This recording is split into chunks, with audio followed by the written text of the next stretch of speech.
আসসালামু আলাইকুম। সন্ধে ৭টা। বাংলাদেশ বেতার সিলেট সংবাদ পড়ছি নন্দিতা দত্ত। ভয়াল ২৫শে মার্চ আগামীকাল জাতীয় গণহত্যা দিবস।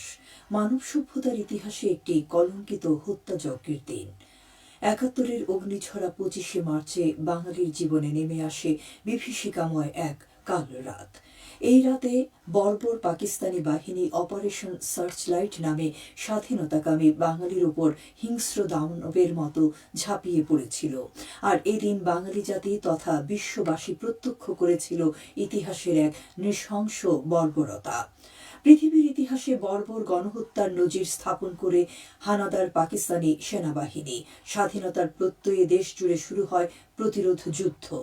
রাজনৈতিক কর্মী, বাঙালি সেনা আর সাধারণ মানুষের সম্মিলিত স্বতঃস্ফূর্ত অংশগ্রহণে ৯ মাসের রক্তক্ষয়ী যুদ্ধ, বিপুল প্রাণহানি আর ধ্বংসযজ্ঞের পর ১৬ই ডিসেম্বর উদিত হয় স্বাধীনতার সূর্য।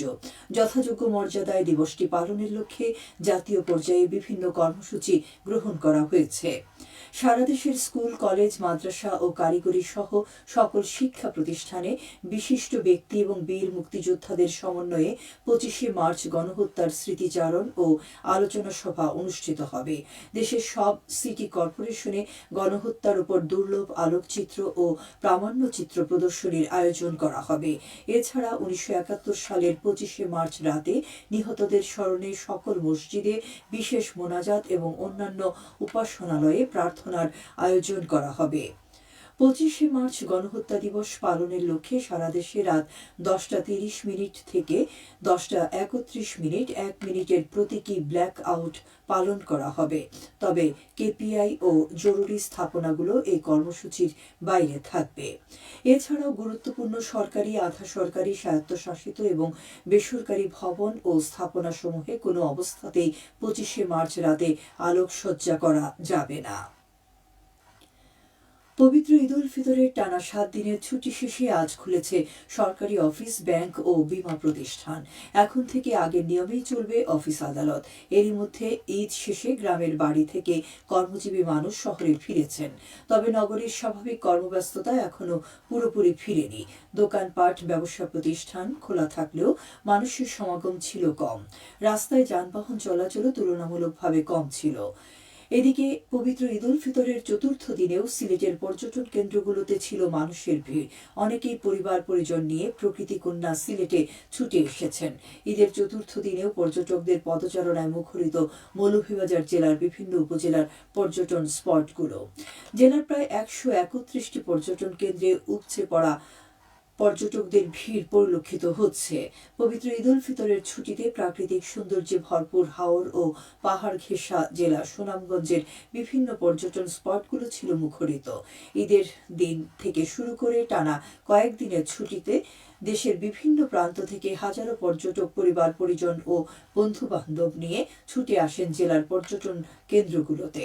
তাহিরপুর উপজেলার টাঙ্গুয়ার হাওর, নীলাদ্রি লেক, জাদুকাটা নদী, বারেক্কা টিলা, শিমুলবাগান ও বিশ্বম্ভরপুরে বিভিন্ন পাহাড় ঘেঁষা পর্যটন কেন্দ্রে পর্যটকদের ব্যাপক সমাগম ঘটে।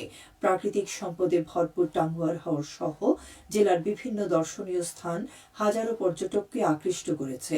অন্যান্য বছরের তুলনায় এবার পর্যটকদের উপস্থিতি তুলনামূলকভাবে বেশি ছিল। হ্যাঁ, আমরা যক্ষ্মা নির্মূল করতে পেরেছি দেশের নেতৃত্বে, জনগণের শক্তিতে। এই প্রতিপাদ্যকে সামনে রেখে সারা দেশের মতো সিলেটেও আজ পালিত হচ্ছে বিশ্ব যক্ষ্মা দিবস। যক্ষ্মা বিষয়ে জনসচেতনতা বাড়ানোই দিবসটির মূল উদ্দেশ্য।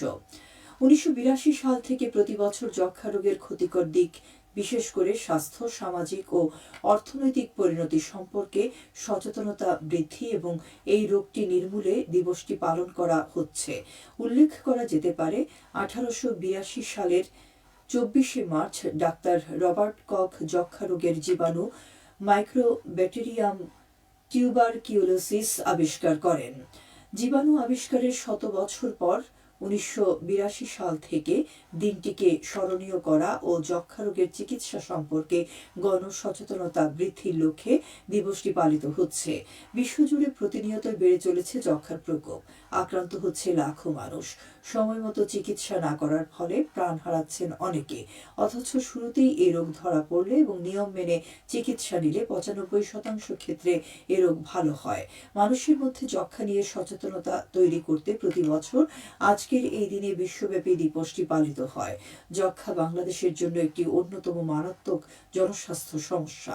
বিশ্ব স্বাস্থ্য সংস্থার প্রতিবেদন অনুযায়ী বিশ্বের যে 30টি দেশে যক্ষ্মা রোগের সংখ্যা সর্বাধিক, তাদের মধ্যে রয়েছে বাংলাদেশের নাম। 1993 সালে বিশ্ব স্বাস্থ্য সংস্থা যক্ষ্মাকে গ্লোবাল ইমার্জেন্সি ঘোষণা করার পর থেকেই বাংলাদেশ সরকার ও কিছু বেসরকারি সংস্থা বাংলাদেশে যক্ষ্মার প্রকোপ নিয়ন্ত্রণে নিরলসভাবে কাজ করে যাচ্ছে। এ উপলক্ষে দিনব্যাপী নানা কর্মসূচি পালন করা হয়। কর্মসূচির মধ্যে ছিল র্যালি, আলোচনা সভা ও বিশেষ প্রচারাভিযান। ঈদের ছুটিতে স্বাস্থ্যসেবা প্রদান করা হয়েছে মৌলভীবাজারের ইউনিয়ন স্বাস্থ্য ও পরিবার কল্যাণ কেন্দ্রগুলোতে। জেলার মা ও শিশু কল্যাণ কেন্দ্র সহ 43টি ইউনিয়ন স্বাস্থ্য ও পরিবার কল্যাণ কেন্দ্রে এক সপ্তাহে 49টি শিশুর স্বাভাবিক জন্ম হয়েছে। এর মধ্যে শুধু মা ও শিশু কল্যাণ কেন্দ্রে 16টি এবং জেলার অন্যান্য ইউনিয়ন স্বাস্থ্য ও পরিবার কল্যাণ কেন্দ্রে 33টি শিশুর জন্ম হয়। পাশাপাশি সিজারিয়ান ডেলিভারি হয়েছে 11টি। এছাড়া একই সময়ে মাতৃত্বকালীন সেবা, প্রসব পরবর্তী সেবা, সাধারণ স্বাস্থ্য সেবা সহ অন্যান্য সেবা প্রদান অব্যাহত ছিল। সবশেষে আবহাওয়া। রাত 1টা পর্যন্ত পূর্বাভাসে বলা হয়েছে, সিলেট সহ পার্শ্ববর্তী এলাকায় পশ্চিম উত্তর পশ্চিম দিক থেকে অস্থায়ীভাবে ঘন্টায় সর্বোচ্চ 60 কিলোমিটার বেগে দমকা থেকে ঝোড়ো হাওয়া বয়ে যেতে পারে। সেই সঙ্গে হতে পারে বৃষ্টি অথবা বজ্রসহ বৃষ্টিপাত। এসব এলাকার নদীবন্দর সমূহকে 1 নম্বর সতর্কতা সংকেত দেখিয়ে যেতে বলা হয়েছে। আজ সিলেটে সর্বোচ্চ তাপমাত্রা ছিল 30 ডিগ্রি এবং সর্বনিম্ন 17.5 ডিগ্রি সেলসিয়াস। বাতাসের আর্দ্রতা ছিল সকালে 68 এবং সন্ধ্যায় 64%। আগামীকাল সিলেটে সূর্যোদয় হবে 5টা 50 এবং অস্ত যাবে 6টা 5। সংবাদ শেষ হলো। পরবর্তী স্থানীয় সংবাদ প্রচারিত হবে আগামীকাল সকাল 8টা 10।